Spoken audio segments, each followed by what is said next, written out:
இந்த பிரம்பனன் கோயில் இந்தோனேசியா ஜாவாவில் 9ஆம் நூற்றாண்டில் கட்டப்பட்ட ஒரு சிவன் கோயிலாகும். முதலில் சிவனுக்காக கட்டப்பட்ட இந்த கோயில் ஆரம்பத்தில் சிவகிரகம் என்றே அழைக்கப்பட்டது என்பதை இந்த கோயிலுள்ள கல்வெட்டு, அதாவது 856ஆம் ஆண்டு சிவகிரக கல்வெட்டு குறிக்கிறது. பின்னாட்களில் இதன் இருபுறமும் விஷ்ணு மற்றும் பிரம்மன் ஆகியோருக்கு ஆலயம் எழுப்பப்பட்டு தற்பொழுது மும்மூர்த்திகளின் கோயிலாக விளங்குகிறது. இந்த ஆலயத்தை அமைத்தவர் சஞ்சய வம்ச ராஜாவான ராகாய் பிகாதன் ஆவார்.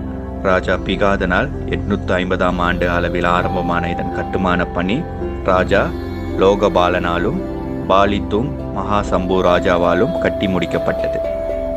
அதற்கு பின் இந்த கோயிலை தச்சன், துலோத்துங் முதலான பிற்கால ராஜாக்கள் விரிவாக்கம் செய்தனர்.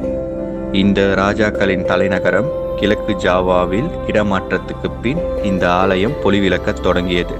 அதன் பிறகு முற்றாக கைவிடப்பட்டது.